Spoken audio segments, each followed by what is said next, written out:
Hello, everybody. Welcome to USC.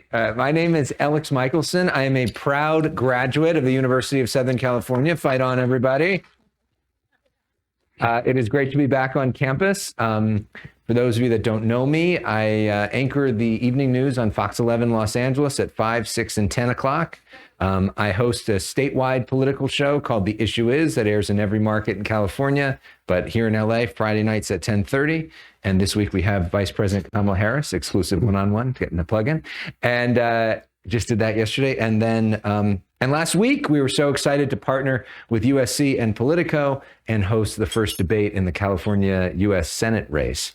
So it's great to be here with an esteemed panel. We've got, I guess we want to go around and just do quick introductions of yourself. You don't mind? Stephanie? Yeah. Hi, I'm Stephanie Cutter. I run a company called Precision. And I've been in Democratic politics for most of my career, most recently with President Obama. John Anzalone, and I have a polling company called Impact Research. Stephanie and I worked together in both the 2008 and 12 Obama campaigns, as well as the 2020 Biden campaign. Jessica Millan Patterson, and I'm the chairwoman of the California Republican Party. And also an alum, right? No, I am not. Oh, I thought you were. Okay. I'm a Matador up the way, Cal State okay. Northridge. But my husband is a faculty member here. He serves as an associate vice president. Okay, very nice. Cool. Well, so feel close to the family. Yeah, and by marriage. Yeah. Well, this panel is to talk about the general election, which I guess we're already in. Or let's start with that. Do you all agree that we're already in the general election? We have a very robust primary still going on the Republican side. And we have a primary coming up on February 24th in Ambassador Haley's home state of South Carolina. Certainly the name of the game right now is not just delegates, but also momentum. President Trump has put away Iowa and New Hampshire pretty handily. So it'll be interesting to see how this continues to play out. We are still in the middle of the primary. Can you? Yeah, Go ahead. Go ahead, John. No, I don't think we're in the general election yet. And you see some of it in the polling, especially among undecideds who don't think that Donald Trump yet is going to be the nominee. And I think that has a kind of a psychological impact that, Donald Trump, we're all kind of political, we crave politics and we go out there and we find information.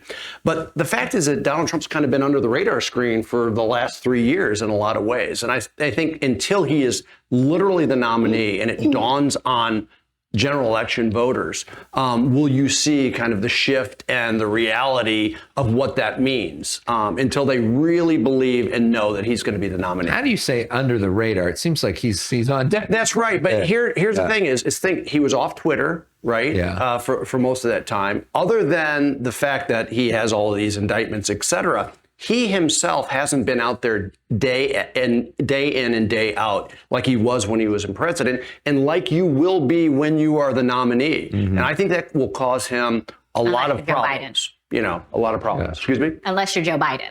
You are not out there day in and day out. Okay. But the problem is that being day in and day out with Donald Trump causes him tremendous problems. And that's what, again, that kind of re-engagement in PTSD with the general public, I think will cause him more problems than the current president of the United States. And I think, if I could just jump in, and I think his campaign knows that. Yeah. Which is why they're being very strategic about where he is showing up. It's not that he hasn't been doing rallies and things like that. He doesn't get the media attention that he used to for his speeches at rallies. That will change when we're further into the general election.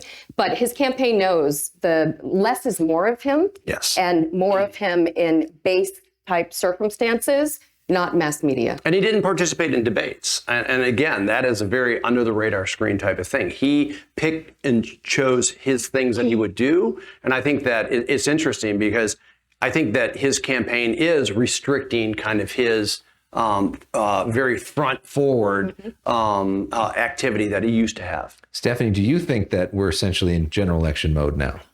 I think from a Biden-Harris campaign standpoint, yes, they need to act as if we're in a general election. And you can see that now President Biden is using Trump's name on the stump. You can see it in some of the shift of the numbers for Biden now that people see this race emerging as between two people and no longer a referendum on Biden. The numbers are moving, and I think we'll see more of that. And just before we wrap up this primary discussion, Jessica, I want you to weigh in on the role of California in the primary and the rule changes in California this time, and how important that is for people that are voting. Well, we have an early state on Super Tuesday. We also have the state with the most amount of delegates. Any other state in the nation, they don't even come close. So 169 delegates are up for us on March 5th. And so California could play a major role if we go past South Carolina. And there was a rule change, though, that if somebody gets over 50%, Correct. they get all of the delegates. So in order to be in compliance with the Republican National Committee's rules, we had to change our rules because our state is built out by congressional district, winner take all by congressional district. So we had to move to a proportional allocation of delegates. So our rule change moved it to statewide proportional. And that way, if you got 10% of the delegates, you're also still walking away with more than Delaware, right? But if a candidate gets above that 50% threshold, which is not very easy to do here in California, you get all 169 delegates. But easier to do in essentially a two-person race, which is what we're now in, right? I mean, yeah, I guess you could make that argument. Yeah. John, let's just start broadly. You're the polling expert. You look at the numbers. How do you see the state of the race if it is Biden-Trump right Alex, is anyone really a polling expert? Can we just kind of start there? Well, don't people pay you to be a polling expert? They do. Is that what you say to your clients when they call you up? I really don't know what to talk Not about. on my website, is it? No, listen, I think the one thing that I can say, I think any pollster, if they were being honest, would say this at this point in time, is that the polling right now, a lot of it's just noise, right? It is a point in time thing. The fact is, again, the reality of it being a Trump-Biden matchup will change the dynamics because there is a certain PTSD to what Trump means to their daily lives and how they will project that and thinking about them being president. The other thing I think that what polls don't get now is the fact that there's going to be, I saw an estimate, $2.7 billion spent in paid advertising just in the presidential campaign. Wow. 76% of that in 7 states. My point being is that, it's what the campaigns have to say. Now, I think you'll probably make a great argument that, hey, this is what the Trump campaign would say. Joe Biden and his campaign have a lot to say about what he's done to invest in America's future, to what he's done to invest in American families. We know from public polling that awareness levels aren't super high on that. But the fact is that we have a lot to say about what he's done, but more importantly, I think, about the future. And we also have a base that always takes more time to consolidate, right? I mean, that every campaign, why are people super surprised that enthusiasm levels and consolidation among our base, young people, regardless of color, people of color, et cetera. We always see that consolidation late, usually in September, really post Labor Day. And so the fact is that if you just take a look at the current polls and don't play out what's going to happen, I think that you're missing part of the story. The other thing I'll say, so it doesn't sound like I'm Pollyannish, is Donald Trump won by 77,000 votes in 3 states in 2016. Joe Biden won by 44,000 votes in 3 states. 2 of the states were different in 2020. Who doesn't think that this is going to be a super close race? Yeah. And basically, the polling shows that it's going to be a super close race, and it's within the margin of error. And yeah, Donald Trump's up a little bit. And then guess what? Sometime during the year, I think it'll be dead even. I think that Joe Biden will be up a little bit, and but it's going to be a flat line.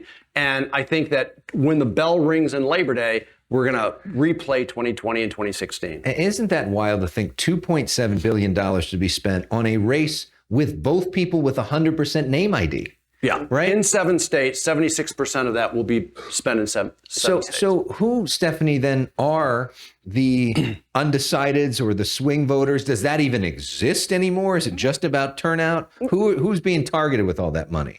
Well, there are a lot of different people being targeted with that money because those ad dollars will be spent in a lot of different ways. Both sides have to turn out their bases, and their bases are extremely different. But the margin on which the winner will declare victory is with, a very small segment of persuadable independent voters. So you have to persuade your base to turn out, that the stakes in this election are so great that we need the base to turn out. We need the base to volunteer, get their friends out. But the real target for mass advertising is this very small group of independents. And these independents are the same independents that we saw come out in New Hampshire and vote for Nikki Haley. And the independents that just aren't going to go back to Trump. So 2 goals: turn out your base at the highest margin possible and target that small sliver of voters in persuasion. Jessica, what do you say to that? And are you convinced that independents won't go back to Trump? So I think what we can all agree on is that you can't win with just Republicans and you can't win with just Democrats. Mm-hmm. And right now, Gallup says that 40% of Americans identify as independent, whatever that means for whatever they are. They could be registered as something, but they identify as independent. And we saw both in 2020 and 2022, who were the big winners? Ticket splitters. So you're going to see a lot of that, and they're going to be making the argument. And I think that there's a lot of people that in 2020 were voting for someone who was a beloved statesman, and now they have lived under 4 years of what that looks like to them. And what does it mean? Fight inflation. It means, living paycheck to paycheck for 62% of people. It means a failing education system. And I think that they are longing for the days of when the economy was good. And so I think that's something that those independents are going to be thinking about. Yeah, I see a face. I mean, as Anzo said earlier, the Biden campaign is going to have a lot to say. And I think one of those things is that the economy today is stronger than when it was pre-COVID under Donald Trump. So people don't realize that. White House has done a poor job of communicating it. The dirty secret of being in a White House is you're kind of harnessed about what you can say and do. Now that they have a campaign apparatus and dollars to put behind it, that's all going to be clarified. So what do you mean by that, by harnessed, and how do you think they can better communicate it? There's a lot more you can say on a campaign trail than you can do when you're in government. Our good friend David Axelrod used to say, in the White House, you can send the stock market crashing and armies marching. So you have to be careful what you say. And you obviously, you can't campaign from the White House. So you have a lot more freedom on the campaign trail. That's just the realities of being in government. Yeah, and this is another thing that, again, is not kind of specific to Joe Biden. I mean, the modern presidency, whether you was, a Democrat or Republican, has been handcuffed by the fact that people get information in a different way now. We have social media, we have diffused media outlets, et cetera. And so, quite frankly, no modern president has been very successful in getting their agenda, through to the American people. But guess what? In a campaign, whether you're Donald Trump or whether you're Joe Biden, you're each going to spend $1 billion or more trying to get your message out. And quite frankly, in some ways, it's who does a better job of getting their message out. We think that we did a really good job in 2020. And so there's so much that people, it's funny because yes, the group of undecided and swing voters is small. We kind of all agree with that. But the fact is that there's going to be a universe of people who are going to be persuaded to either go to Trump or to Biden, right? And that's going to play itself out in a very short time frame, probably from July until Election Day. Jessica, can you explain for some people here, because we live in 2 different worlds right now, and there are a lot of people that love Donald Trump and that want him to be president, and there are some people who can't even fathom the possibility that he's in this position and think he should be in jail. Can you explain for the people in here who think that? What is the Trump appeal? What is it about him that so many millions of people are so devoted to him right now? Well, I think when you talk about people getting their information, I'll tell you where some people are getting their information. They're getting their information when they go to the grocery store, and that bill is so much higher. They're getting their information every single time they fill up their tank of gas. They're getting their information when here in California, 50% of our children aren't reading at grade level. That's where they're getting their information from. And they're watching 4 years ago when we had unemployment rates for women and Latinos and Blacks at their lowest rates. We've seen all of that go back. We've seen Biden inflation that has affected everyday living, where 62% are saying they are living paycheck to paycheck. And that is the appeal. The appeal is living better and how they lived 4 years ago versus how they're living now. How do you think all the trials and all that impact Republican voters? Well, I think certainly, if this was a political move, I think some of it backfired unless you wanted to go up against President Trump again, right?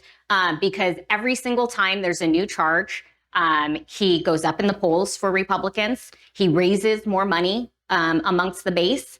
And so for him, it is something that, especially early in this primary, this has benefited President Trump. And I think that there are a lot of Americans out there that believe this is politically motivated.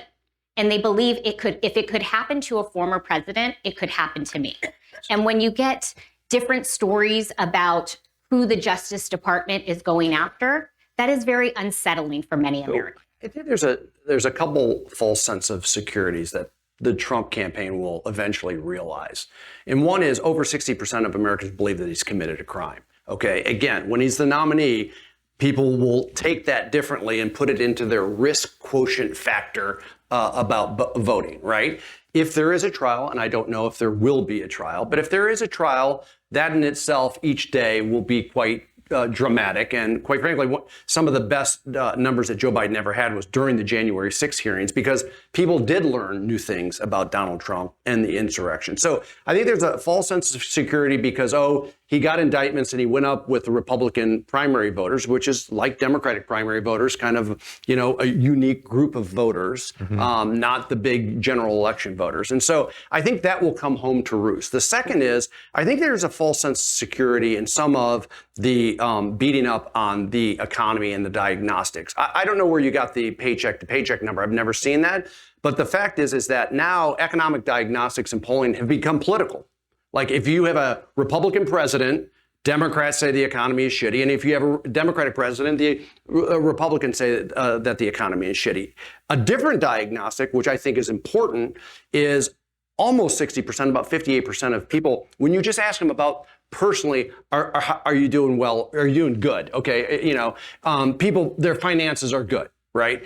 And so, again, all economic sentiment and economic confidence numbers are moving up. I don't care whether you're doing the Conference Board. I don't know whether you look at Gallup, University of Michigan, or Civic Science.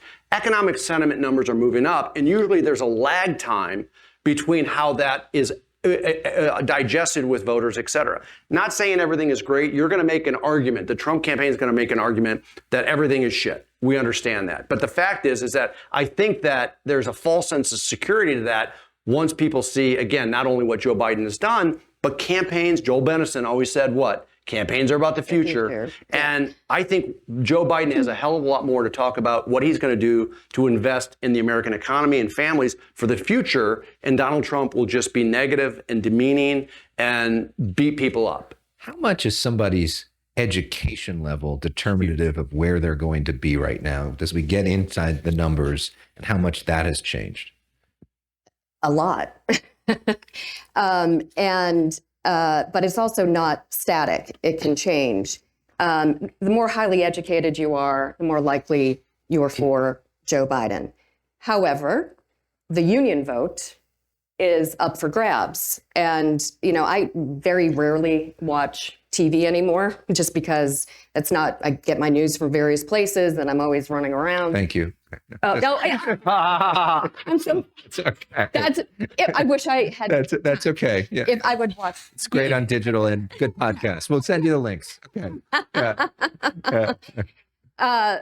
What I was going to say was, but this morning I turned it on and watched you because I wanted to know who was going to be on this panel. Yeah. I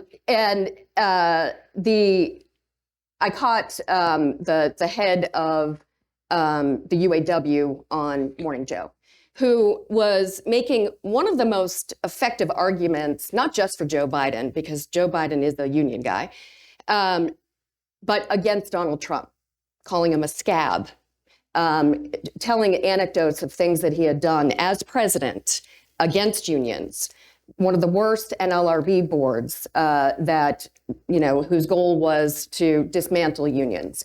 That argument to certain voters will be incredibly powerful when you're comparing that to the first president who actually walked the picket line.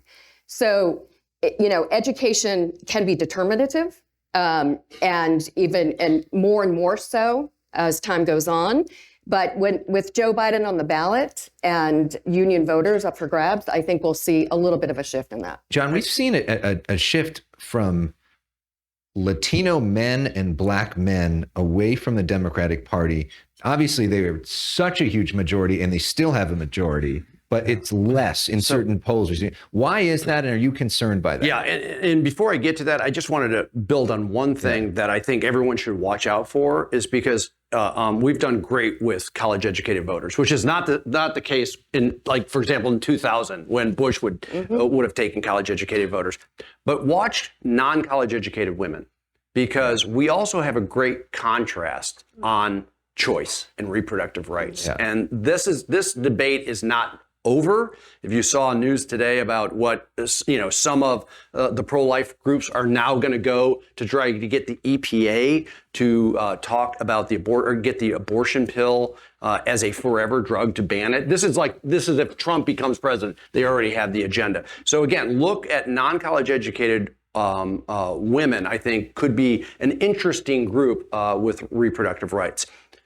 I think the one thing about younger African-American men and Latino men in general is that they've been voting more and more Republican. But it's not just a Joe Biden thing. Right. This predates him and is part of it. Again, I mean, you saw in the Georgia Senate race in 2022, African-American Democratic U.S. Senator Warnock, African-American challenger Herschel Walker, African-American turnout the lowest since 2014. So this isn't, you see what I'm saying? And so I think that there is a ton of work to do in both of those communities, but it's a little bit more organic than it is specific to one candidate. And I think the Republicans, quite frankly, have done a fantastic job of it. I think that Donald Trump goes right after our base. I think when I was doing races against Rick Scott in Florida, he would go right after our base. And so, the fact is that we have a lot of work to do there. And there's not a lot of explaining to it other than, again, you got to make the argument of whose side you're on. What group are you guys most targeting? So nationally, we break it down into specific communities. Generally speaking, it happens within targeted congressional districts or targeted swing states in a presidential or with a statewide Senate race. So here in California, and this is an investment that the RNC has made over the last two cycles. So in 2021, actually the first in the nation Asian American engagement center was put in Little Saigon in Michelle Park Steele's district. I think you came out and did some interviews there. Yep. This was a huge focus for us because we needed to make sure that we were showing up just as a community. We launch precinct walks and we do phone banks from there too, but we're open year round. So we have a Tai Chi class that practices there on Fridays. We have our Vietnamese dance team that practices there on Saturday. This year, we took a project that was started in South Florida called the Republican Civics Initiative. And what we do there, it's a 7-week class, 2 hours a week. Our staff is trained by the Department of State. We help people study for their citizenship exams. So in California, we've done 3 additional community engagement centers focused on the Latino community. And again, in targeted congressional seats. So we have one in Palmdale for Congressman Mike Garcia. We've got one in Bakersfield for Congressman David Valadao. We've got one in Merced for Congressman Duarte. This is something that we are committed to doing, and that is showing up in the community and showing that we care. John, let's talk about the border. I've heard you on Mike Murphy's fabulous Hacks on Tap talking about that issue. It's now talked about. There's a big discussion nationally this week about whether to do something about it or not. How does that play when it comes to the national election? And is that a voting issue for people? It is a voting issue. If you look at the crosstabs, it's much more of an intense voting issue with self-ID'd Republicans. It's often the number one issue if you do a list of issues. Not saying that it's not important for independents or for Democrats. It is one of those emotional, dramatic issues. You see it on TV. I mean, right? I mean, like you see the border, et cetera. It's a very visual issue. And again, I think one of the big mistakes that was made by the Trump team or Trump himself was trying to quash any negotiations to get a deal in Congress. And I think it's going to bite him back in the ass because now Joe Biden is out there wanting to solve the problem, and it's about solving the problem. And, he's made statements about shutting the border down. And you have Donald Trump, who basically has told the Republican leaders in the House, and this is all, you've been on the news, don't do it. We don't want to give Biden a win. Okay, again, national priorities, like who's serious about solving problems? And so it has, again, given, I think, the president an opportunity to not only show leadership, but to show that Donald Trump is going to play politics with this issue. He's not interested in solving the problem. Jessica, would you admit that that is both bad politics and bad policy? Well, I think that right now what we're looking at is Democrats had an opportunity to solve the crisis, and they didn't take it. And since President Biden has been in office, but didn't how many a border plan without a Republican Congress? How many different times they've done plenty of things with the Republican Congress. Even though the Republicans will work with him. Right. Even though he has signed so many executive orders that has affected what has happened at the border. Now he's made effectively every single state a border state. When you have mayors of cities like Chicago and New York buckling to the pressure of what's going on. I watched a little bit of the committee hearings this morning. And, Garcia from Long Beach was talking about how this has been an issue that started a long time ago. Well, people are feeling it right now. So what am I going to believe, you or my lying eyes? But to John's point, with Trump being so blatant about this, saying, don't give Biden a win, doesn't he take the pressure off of Biden and allows Democrats just to blame Republicans for not doing something about it? Isn't he giving them a win in the process? We'll see. I mean, each one of these campaigns is going to have to strategically decide what decisions they make and on policies and otherwise, but that's his gamble to make. What do you see as the sort of key issues going forward in this race? Well, it's different for different blocks of voters. And if I could just address immigration for a second, John is right that the intensity on immigration lives with Republican-based voters. It's a mobilizer for them. It is not a mobilizer in the same way for independents or Democrats. However, it can be a mobilizer if they see somebody putting kids in cages or separating mothers from their children or bashing and insulting U.S. citizens who happen to be of certain descents. And that's the Trump rhetoric, the Trump likeness that really, lost him the 2020 race and has impacted every single election we've had since he was elected in 2016. So there is a lot of different ways to look at the immigration issue. It is true that it is a liability for President Biden.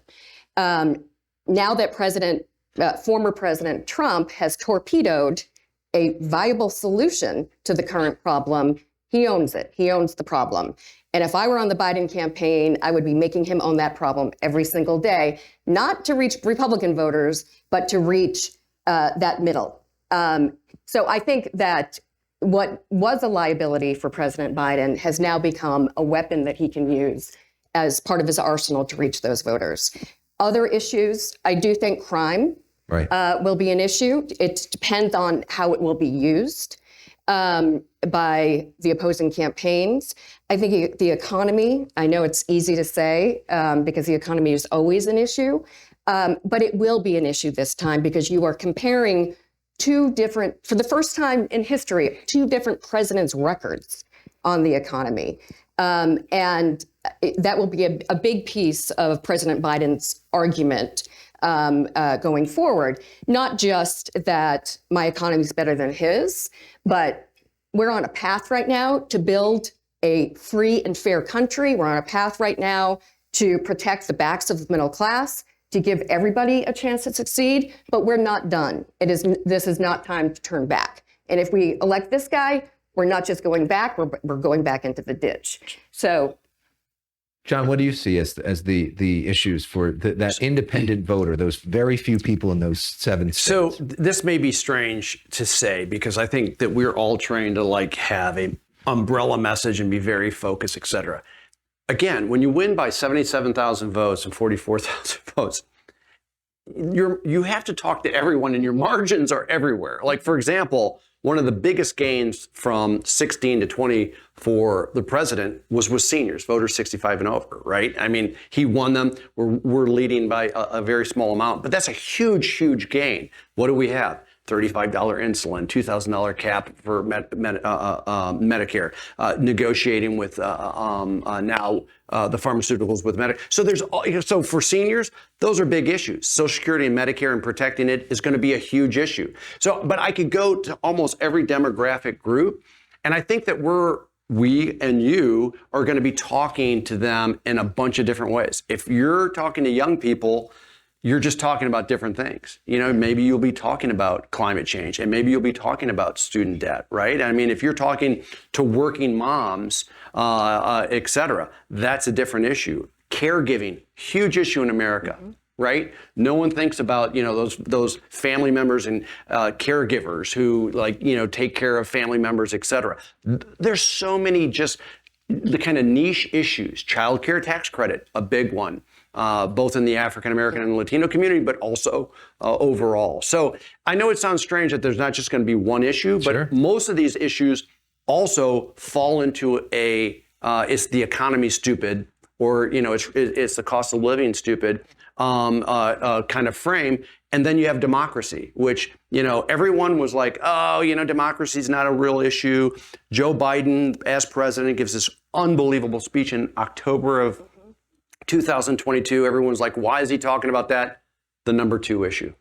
Literally in our post-election polls, not for Biden, but, you know, showed that democracy was number 2 issue for Biden voters? Or no, for nationally. And I think that although people see that in different ways. Yeah, they definitely view it different ways. Joe Biden is a threat to But allow me to suggest we're on the advantage side of that. It is a driver for Democratic-leaning voters, not just Democrats, but Democratic-leaning. Right, and independents who worry about Trump's behavior and what another term would be. And just think about the split screen that will be going on with a trial that's supposed to be starting in March and an argument being made on the campaign trail about the need to protect our democracy.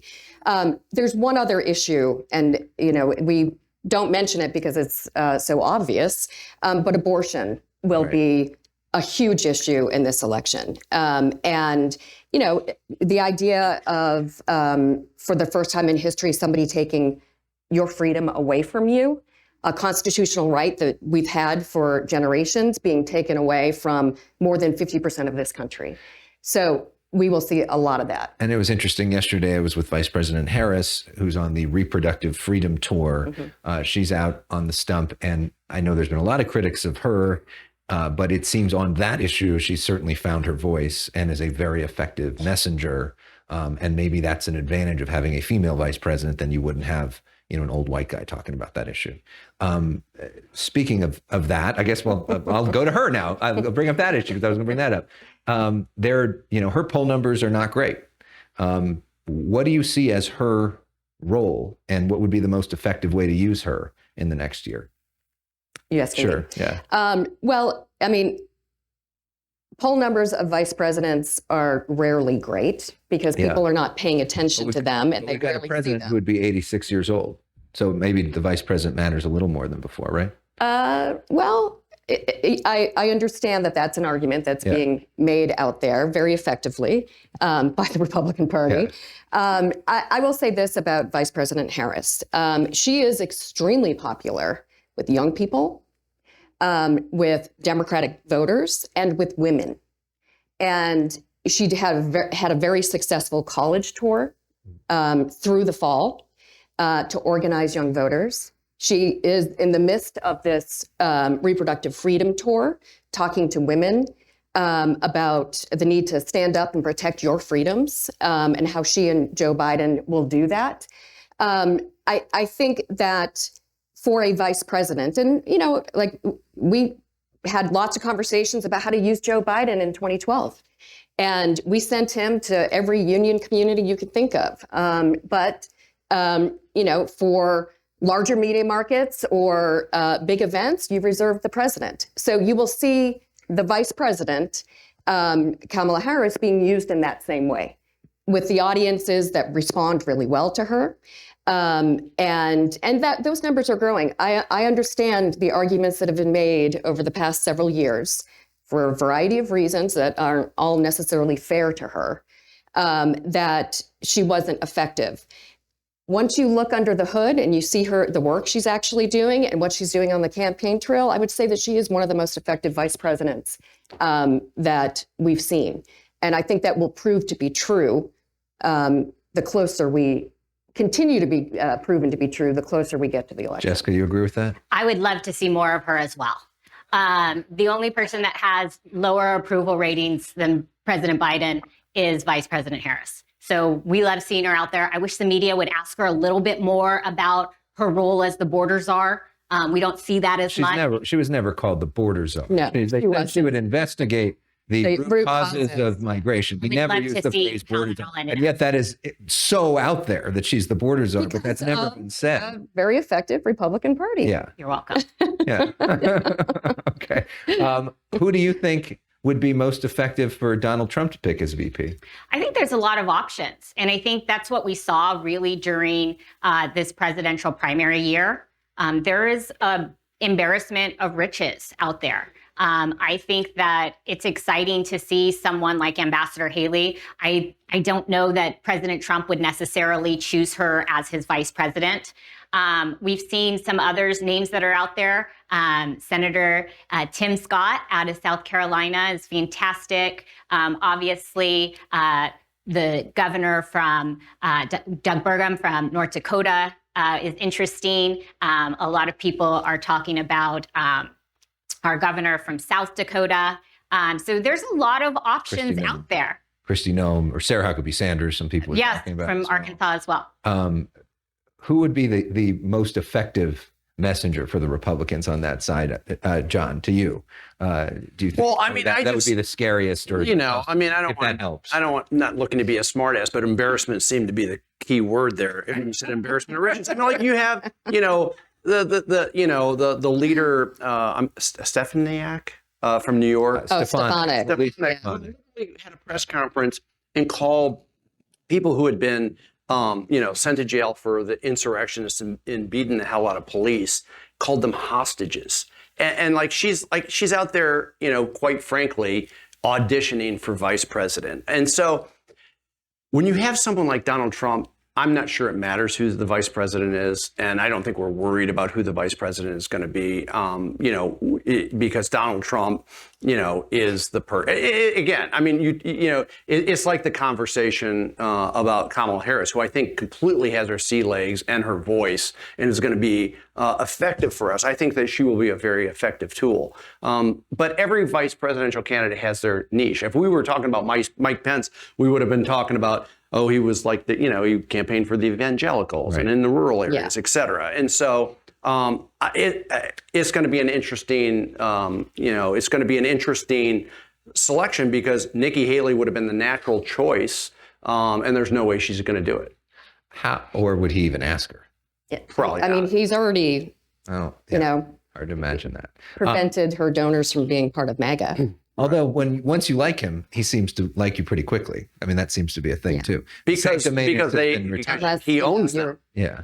Yeah. What in terms of the sort of big picture of where we go next, a lot of people are thinking of this as a Biden-Trump binary choice.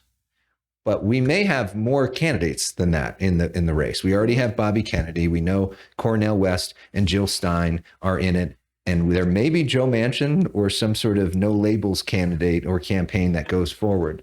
Can you talk about the role of third parties and how that could change this in a big way? Well, we've talked about how the general election will be won on the margins. Right.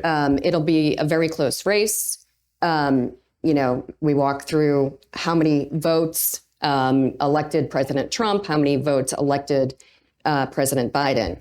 When you throw a third party in there, the reason President Trump won in 2016 was because of third parties. Yeah. If you took Jill Stein out of the equation, And Gary Johnson, too. and Gary Johnson, but mostly Jill Stein, we'd be talking about President Clinton. So for the third parties that are currently in the race, and we don't know what's going to happen with No Label or Joe Manchin or anything like that, but Bobby Kennedy is going to pull from President Biden. Bobby Kennedy has not been incredibly successful getting on ballots. But we will see him trying to establish himself as as part of a political party to make it easier. I think it's a real threat. I think what's his name? Cornel West. Yeah. It's yet to be seen how far he'll take this or what impact he will have. But the existence of who is currently in the race as third parties is very damaging to the Democratic ticket. And, it'll be interesting the further we get along to see where some of their money is coming from. And I think that if we are able to connect the dots, we're going to be connecting the dots to a lot of Trump funders who know that having these people in the race helps eat away at Biden's margins. So that's my belief. We also have Dean Phillips, who's now talking about maybe running as an independent. I don't know where he thinks he's going to go. But so. Yeah, listen, I think it's going to be incumbent upon both campaigns as this plays out.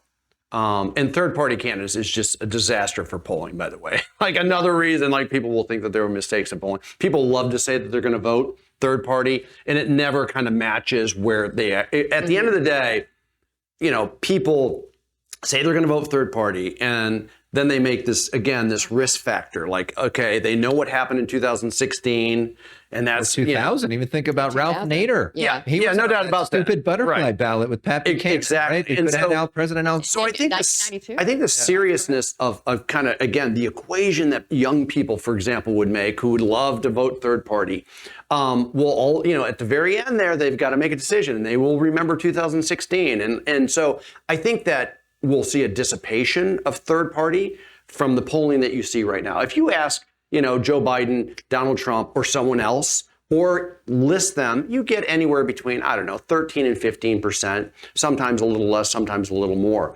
And the fact is that will never sustain itself, most likely. Yeah. And it'll dissipate. And it's our job. And matter of fact, the Kennedy vote's really hard because he pulls some of the non-vaxxers and the Trump people, and he pulls some of the Biden people, but it's all about ballot access. These individuals have to get on the ballot. You're no labels. Is the Republican going to run for president and the Democrat for vice president, or is it going to be vice versa, right? Yeah. There was a story out not too long ago that the Trump campaign has reached out to the Bobby Kennedy Jr. campaign about VP, and he didn't rule it out. So, there's so much good drama yet. We're living in a movie script, people, right? And it's being written week by week. But to Stephanie's point, Jessica, even if it isn't 13, 15%, if it's 1% or even 0.5%, if these races are that close in swing states, that could make the difference in this election. Yeah, I think it's yet to be seen. I think we have certainly experienced it in elections before. We don't know what it's going to happen. I think that each one of these candidates are going to have to make their case to the voters.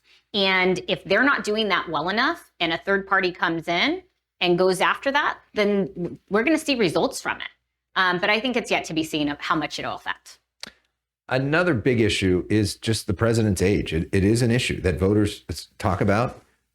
You see polls, John, that 66% of Democrats are concerned about it or, potentially want a different nominee. That doesn't mean they're not going to vote for him over Donald Trump, but it's something that they're thinking about. How do you think he should message on this?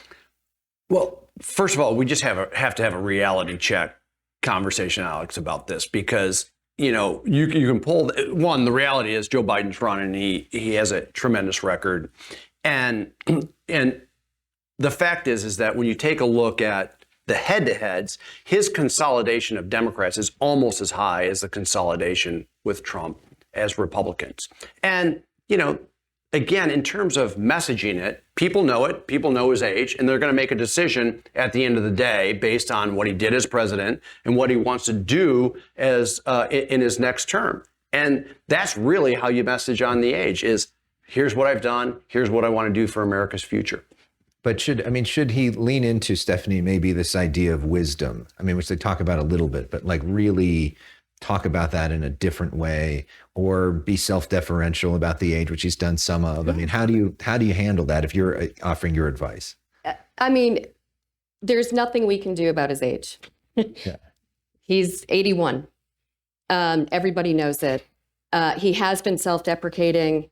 There is an argument out there that because he knows how to do this job, because he knows how to get things done, because he can talk to world leaders, because of all of these different experiences, America is in a better place today.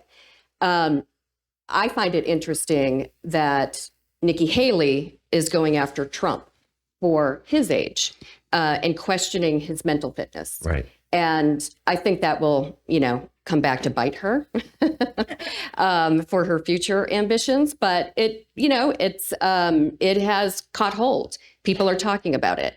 Not that anybody really thought there was, mental fitness there, but they didn't think it was due to age. Now she's linking those things together because he, gave the rally speech calling her Nancy Pelosi and things like that. So, we have two older white men on the ballots. Does it negate each other? Can Democrats make it negate? How this is handled on the campaign trail will matter. But I also think no voter is surprised by this. This is a known fact that the president is older. And it's interesting. We had Nancy Pelosi on the issue as last week, and she said that Trump has a cognitive disorder, trying to sort of take that issue back and throw it on them. But this is something people think about. It's something people talk about. You talk to voters. When I interview people, it's something very top of mind. And even though Trump is 3 years younger than Joe Biden, they talk about it more with Joe Biden. They just do.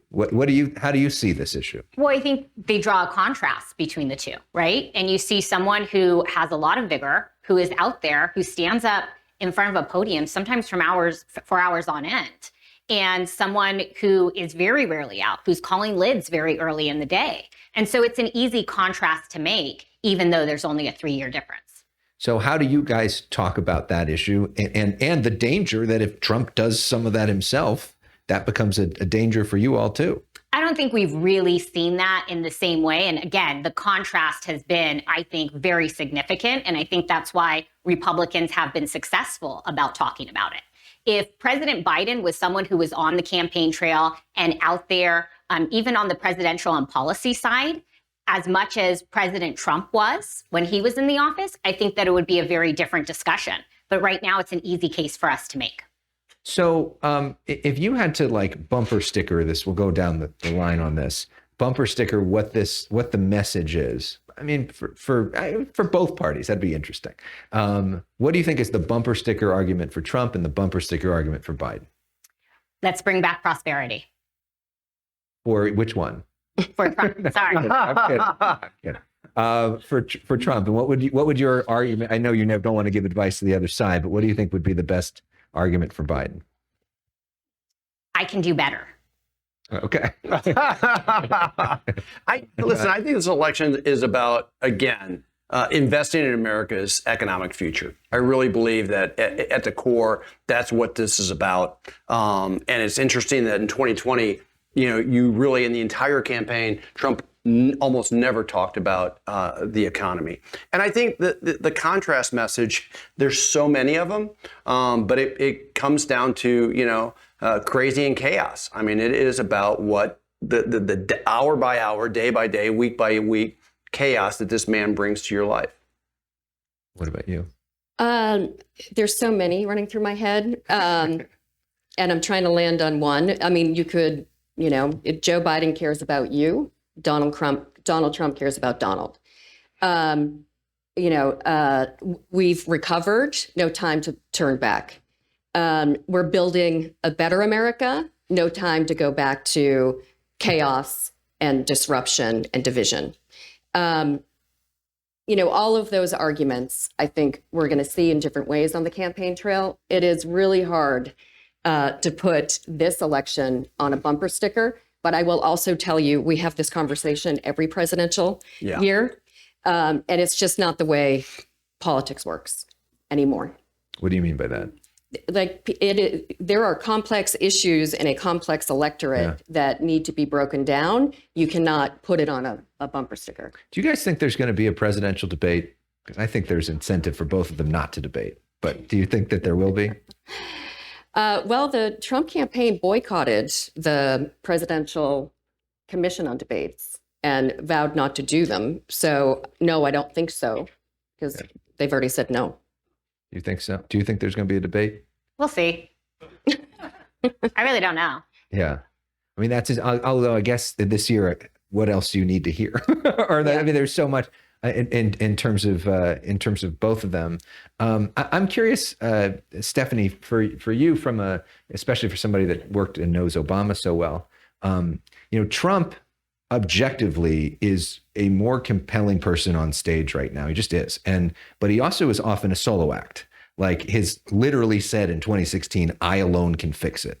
Joe Biden and the Democrats, a little bit more of an ensemble, right? You got a lot of different people, including former President Obama and Michelle Obama and the Clintons and all of the other folks associated with the party, from Gavin Newsom to Gretchen Whitmer, all the rest of them. What do you see in terms of the ensemble effect for Democrats and how they should think about that going forward? Do you mean as surrogates? As surrogates and as messengers and all that stuff. I mean, we can talk about the bench in a bit, but just in terms of how to utilize, I mean, if you do have an older president that maybe can't do 6 events a day, but you got all these other people that want to be president one day and that really like Joe Biden, genuinely like Joe Biden, and are happy to talk about him, what's the most effective way to utilize them? I mean, first of all, neither Joe Biden or Donald Trump are doing 6 events a day. Right. But there are great surrogates for Joe Biden. And whether it's Michelle Obama, and I heard during the first panel, somebody mentioned that Republicans think Michelle Obama is going to step into the race. Nothing could be further from that truth. She wants nothing to do with electoral politics, unless she is out stumping for Joe Biden and trying to prevent Donald Trump from being another four-term president. So she is one of the most effective messengers anybody has ever seen, not just Democrats, and really can sum up. I'll never forget her 2016 convention speech, where she really summed up what kind of country do you want to live in, and was one of the most effective arguments against Donald Trump. Barack Obama, the young people, obviously the base, but independents, he's still hugely popular. Bill Clinton with the Democratic base, Gretchen Whitmer, Gavin Newsom, your governor, Wes Moore, Josh Stein, Josh Shapiro, all of these Democrats who are committed to being out there and stumping for Joe Biden will be really effective, particularly a governor in their own state.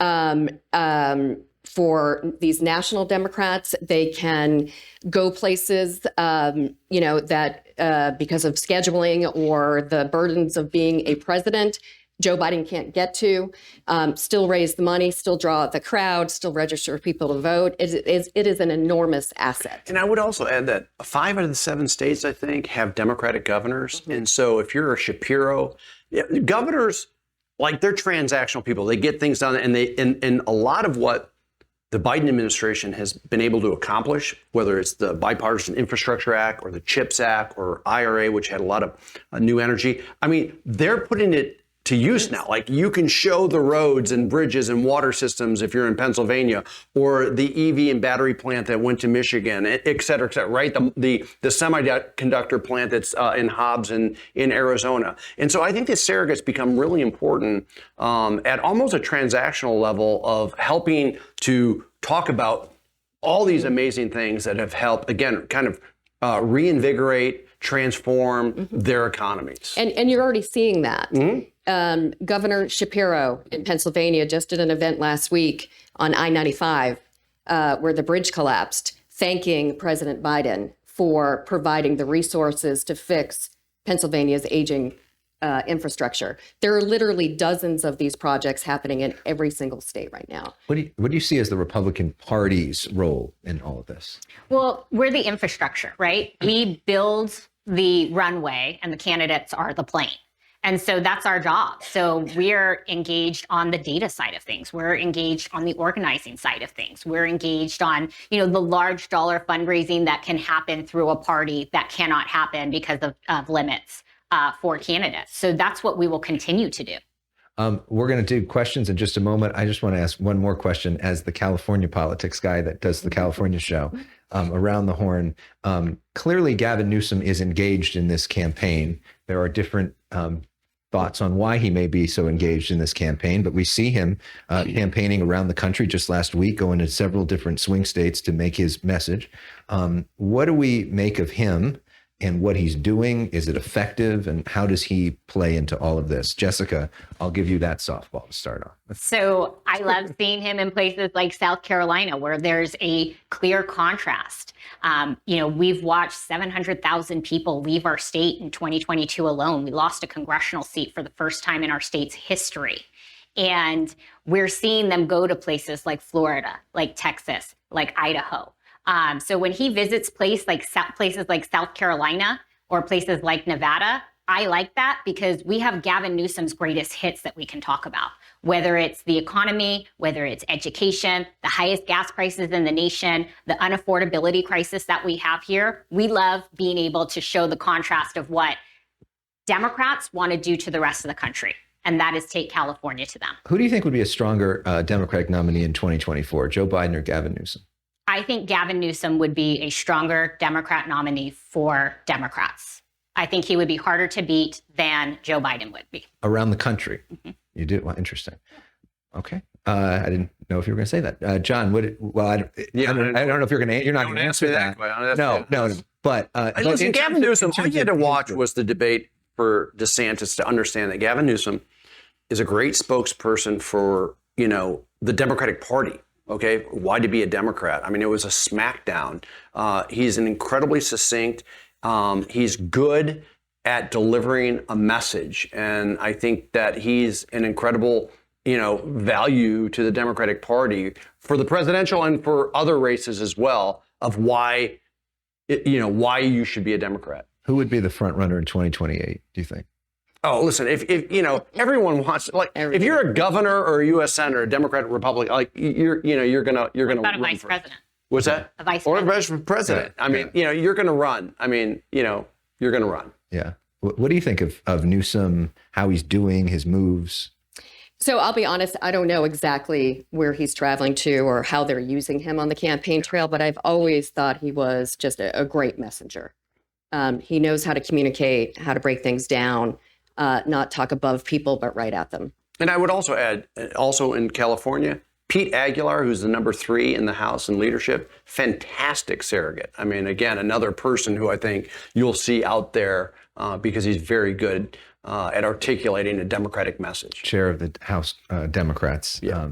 All right, question time. Line up at the mics if you have them. Yes, I already got somebody lined up. Can we turn that mic on?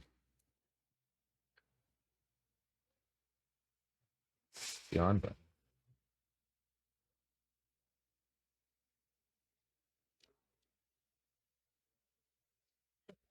Yeah. I'm just a random person. Oh, yeah. Yeah. Just step in. All right, why don't we go over here as we figure out that mic situation? Is this one working? Yes. I have a question for you, Ms. Millan Patterson. Alex gave you a question, and I would like you to revisit it because it wasn't clear to me with your answer. You answered about the economy, but I'm trying to figure out what the allure of Donald Trump himself is. And you made a statement that people think, well, if it happened to him, it could happen to me. I'm not sure what the it is.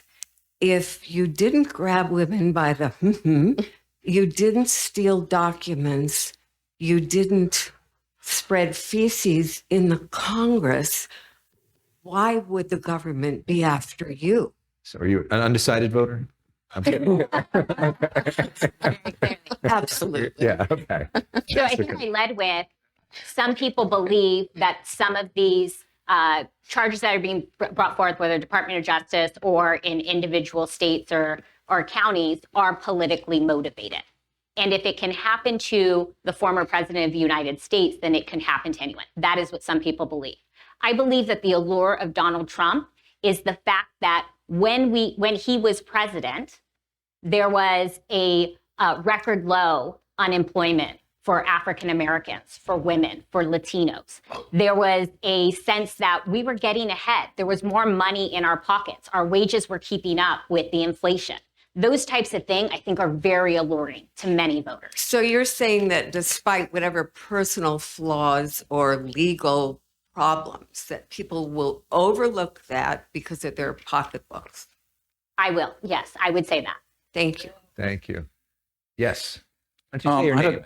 I have a couple of quick questions. One is on the issue of freedoms. There's been discussion about setting precedent for taking away other freedoms besides, the abortion issue. That's question number one. Maybe you can comment on that. The other one is the role of foreign policy in this election. With the wars in the Middle East and Russia and Ukraine, I guess how that plays out in the next 6 to 8 months. There's always the last 30 days before the election when people look at the world and they say, well, where are we with foreign policy? Maybe that affects their vote. Yeah, that's a question I should have asked earlier, and thank you for bringing it up. Especially, and maybe, John, we go to you on that. The situation in Gaza seems to be splitting the Democratic Party, especially between older voters and younger voters. And what's that impact? Yeah, listen, whether it's Ukraine or whether it's Israel, Gaza, I mean, you can look, at when they start, America's fully attention, they're seen on the news, very engaged, and then it kind of falls off, right? And we've seen that with Ukraine, and we've seen that with Israel and Gaza. And again, so there may be young people who, again, want to cease fire or have a leanings one way or the other. They're going to make a decision whether that is the deciding factor for them, right? Versus, again, all of the other things that Joe Biden means in terms of the other freedoms, whether freedom of democracy, investing in America's economy, et cetera. So, single issue voters tend to usually live a little bit more on the Republican side than the Democratic side. And what we don't know is the unknown, right? That's the unknown. I mean, right now, the Republicans in Congress are holding up Ukraine funding. Well, if that starts going south, someone's going to have to take the blame for that. So that could, again, come and bite the Republicans in the ass. And we don't know what, right now there's talks about a ceasefire and a negotiation with to get the hostages free. And are we at the end of it or are we at the middle? And the fact is that we don't know. So we don't know how it will impact the election. And we don't know, say that this happened October 7th, 2023. If there was something that happened like that October 7th, 2024, that could be a game changer. Yes. Hi. So pretty much it's like similar question. I think you're kind of downplaying it because in Michigan, there's like a strong Arab population and they're not going to vote for Genocide Joe.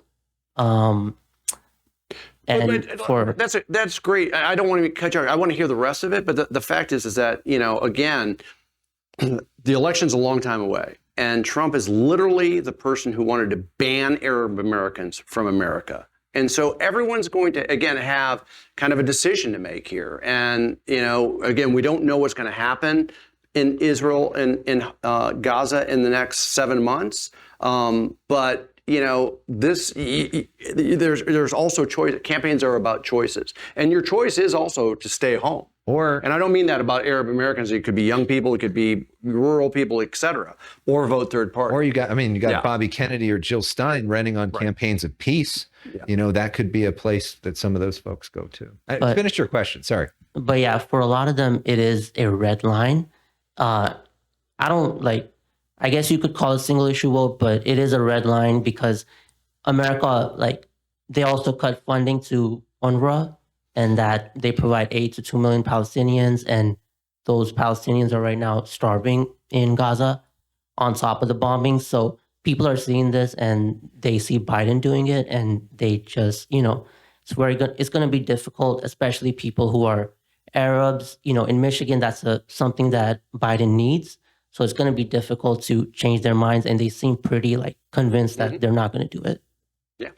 And it'll be really interesting to see the Michigan primary, which is coming up, even on the Democratic side, if there is a vote, even on that side, that goes to what you're talking about in a few weeks.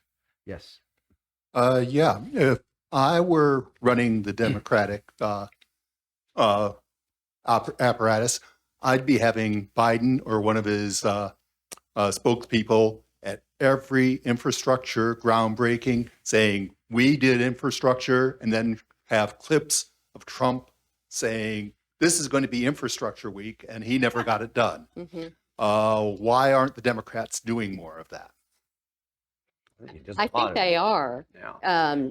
And, it's just a matter of whether you're seeing it. If, like the I-95 event that I just mentioned, that didn't get covered by national news. Yeah. I just knew about it because of some people involved in it. But it was covered by local press. So I think that is happening more than, we all know, just because we're not living in those states and those communities and reading those papers, watching the TV news. But it is an effective argument. And it's not just infrastructure. There's dozens of issues we can point to. He said he would do it. He didn't. Joe Biden got it done. We need more people to click on the infrastructure stories. And I mean, it's sort of a joke, but also not. I mean, the Trump crimes, Trump says something, does significantly better in the ratings. It gets more clicks. It just does. There's a reason why things are programmed the way they are. And usually it's for the news media to make money on some of this stuff. I do a lot of those stories. I've done those stories. I've been out with the president literally standing in West LA doing that story, and barely anybody looked at it, And so we need to do better as a audience of finding a way to share out those stories or tell that story too. And I'm conflicted on what that means for the future of media, but that could be a whole other discussion. But thank you for bringing up the point. It's a good point. Yes, sir. Great segue for my question. I work in persuasion research. I know that there is, and as I'm sure everyone else on the stage knows, an immense amount of money being spent this year to figure out how to talk about the economy. We addressed it kind of broadly. There have been a few points we've talked about it, like infrastructure. I am curious if we can go a little bit more into the details. I'd love to hear, particularly from Stephanie and John, admittedly, but also would love to hear your point of view, Jessica. What are a little bit more specific angles that the Democrats and the Republicans might try to take to unpack this issue of the economy and make it more tangible, more something? I think it's a great question. For example, the CHIPS Act, which is like, okay, what do people know about the CHIPS Act? It's all acronyms. The fact is that when you talk to people about it, if you're in Michigan or you're in, bringing, whether it's a microchip factory or EV or a battery factory, it's the fact that what Joe Biden did, completing a campaign promise of bringing the supply chain back to America, is the pride of building things here again. Like literally hundreds and hundreds of new innovative manufacturing plants are going to be all over the country. And not only is it going to solve a problem if we have another supply chain problem, but just if you are a worker in Michigan or Wisconsin or Pennsylvania, the pride of being able to again manufacture and make something is incredibly tangible to those communities. I would also say you can unpack it more individually. cost of insulin, which, families had to apportion out before because they couldn't afford it. Significantly brought down. Is it $30 a month? 35. $35. That has huge ramifications for families. College debt. Millions of kids have seen their college debt reduced, if not eliminated. Joe Biden wanted to do more and has committed to doing more, but that has huge ramifications for a young person's month-to-month budget, but also career choices. Your cable, your broadband, all reduced because of the IRA. Reduction of costs generally is a way to unpack it. Prescription drug prices. Drug prices, Yeah. for older Americans on Medicare, being able to negotiate those prices down, putting a cap on it. But it's important for the president's campaign and all of the people around that ecosystem who are going to be spending money in this election to individualize this as much as possible. Jessica, your thoughts on messaging the economy? I think it's a lot easier for us to individualize it because people are really feeling it. Just this week, I got an email from my daughter's gymnastic classes that the price is going up to keep up with the cost of everything. So people are really feeling it, whether it's a gymnastics class, the grocery bill. Are you going to the grocery store and is milk up significantly? Are eggs up significantly? Are proteins and produce up significantly? And the answer is yes to all of that. I think for when we look at energy costs, this is something that is going to be huge for us as well. We've seen the price of gas nationwide go up about $1.30. So this is, and here in California, we feel it a lot more because we have so many gas taxes on top of that. So I think for us, it's a lot easier to individualize that because people are really feeling it. They're talking about it. Good question. And last question right here. Thank you so much. This question is a question for Jessica, and it's just a clarification on something you discussed earlier. So earlier you discussed how Gavin Newsom, if he were to run on a national level, Republicans could campaign against him, saying, look at what he's done to California, when you referred to high housing prices, high prices of gas, and other things that were shortcomings, right? And then immediately after that, there was a weird juxtaposition where you mentioned that on a national scale, you believe that Joe Biden would be a worse candidate than Gavin Newsom. I thought it was really confusing. I'd like you to clarify. Yeah, I think that Governor Newsom is an incredible politician. I think he is a smooth-talking, shiny-tide salesman.